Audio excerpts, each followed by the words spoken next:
Hi guys, welcome to cult cinema channel.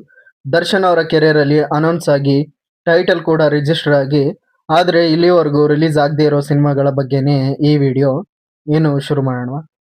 ಮೊದಲನೇ cinema gold ring. ಈ ಸಿನಿಮಾನ ರಾಕ್ಲೈನ್ ವೆಂಕಟೇಶ್ ಅವರ ಮಗ ಯತಿ ಅವರು ಪ್ರೊಡ್ಯೂಸ್ ಮಾಡಬೇಕಿತ್ತು.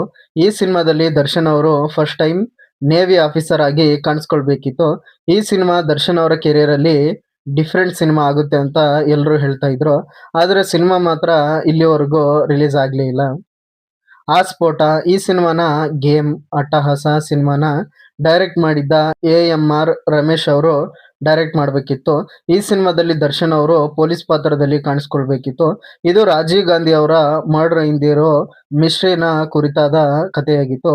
ಈ ಸಿನಿಮಾ ಬಂದಿದ್ರೆ ಇದು ದರ್ಶನ್ ಅವರ ಫಸ್ಟ್ ಪ್ಯಾನ್ ಇಂಡಿಯನ್ ಸಿನಿಮಾ ಆಗ್ತಿತ್ತು. ಆದರೆ ಸಿನಿಮಾ ಅರ್ಧಕ್ಕೆ ನಿಂತೋಯ್ತು. ಸರ್ವಾಂತರ್ಯಾಮಿ. ಈ ಸಿನಿಮಾನ ದರ್ಶನ್ ಅವರ ಅಣ್ಣ ಆದಂತಹ ದಿನಕರ್ ತೂಗುದೀಪ್ ಅವರು ಡೈರೆಕ್ಟ್ ಮಾಡಬೇಕಿತ್ತು.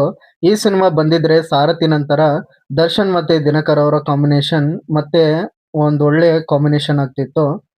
ರಾಜವೀರ ಮದಕರಿ ನಾಯಕ. ಈ ಸಿನಿಮಾನ ರಾಜೇಂದ್ರ ಸಿಂಗ್ ಬಾಬು ಅವರು ಡೈರೆಕ್ಟ್ ಮಾಡಬೇಕಿತ್ತು. ರಾಕ್ಲೈನ್ ವೆಂಕಟೇಶ್ ಅವರು ಪ್ರೊಡ್ಯೂಸ್ ಮಾಡಬೇಕಿತ್ತು. ಇದು ಚಿತ್ರದುರ್ಗದ ಮದಕರಿ ನಾಯಕನ ಕಥೆಯನ್ನು ಆಧರಿಸಲ್ಪಟ್ಟಿತ್ತು. ಈ ಸಿನಿಮಾ ಕೊರೋನಾ ಮುಂಚೆನೆ ಅನೌನ್ಸ್ ಆಗಿತ್ತು. ಆದರೆ ಕೋವಿಡ್ ಸೆಕೆಂಡ್ ವೇವ್ ಅಲ್ಲಿ ಅಷ್ಟೊಂದು ಆರ್ಟಿಸ್ಟ್ನ ಇಟ್ಕೊಂಡು ಸಿನಿಮಾ ಮಾಡೋಕ್ಕೆ ಆಗಲ್ಲ ಅಂತ ಸಿನಿಮಾನ ಸ್ಟಾಪ್ ಮಾಡಿದ್ರು. ದರ್ಶನ್ ಅವರನ್ನ ಪೌರಾಣಿಕ ಪಾತ್ರದಲ್ಲಿ ನೋಡ್ಬೇಕನ್ನೋ ಸೆಲೆಬ್ರಿಟೀಸ್ ಆಸೆ ಈಡೇರಲಿಲ್ಲ. ಮೇಜರ್. ಈ ಸಿನಿಮಾ ಭಾರತೀಯ ವಾಯುಪಡೆಯ ವಿಂಗ್ ಕಮಾಂಡರ್ ಆದ ಅಭಿನಂದನ್ ಅವರ ಲೈಫ್ ಸ್ಟೋರಿನ ಸಿನಿಮಾ ಮಾಡೋಕ್ಕೆ ಪ್ಲಾನ್ ಮಾಡಿದ್ರು.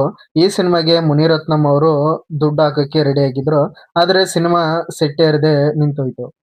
ಸೊ ಇಷ್ಟು ದರ್ಶನ್ ಅವರ ಕೆರಿಯರಲ್ಲಿ ಅರ್ಧಕ್ಕೆ ನಿಂತು ಹೋದ ಸಿನಿಮಾಗಳಾಗಿವೆ. ಈ ವಿಡಿಯೋ ಇಷ್ಟ ಆಗಿದ್ರೆ ನನ್ನ ಚಾನಲ್ನ ಸಬ್ಸ್ಕ್ರೈಬ್ ಮಾಡಿ. Thank you so much.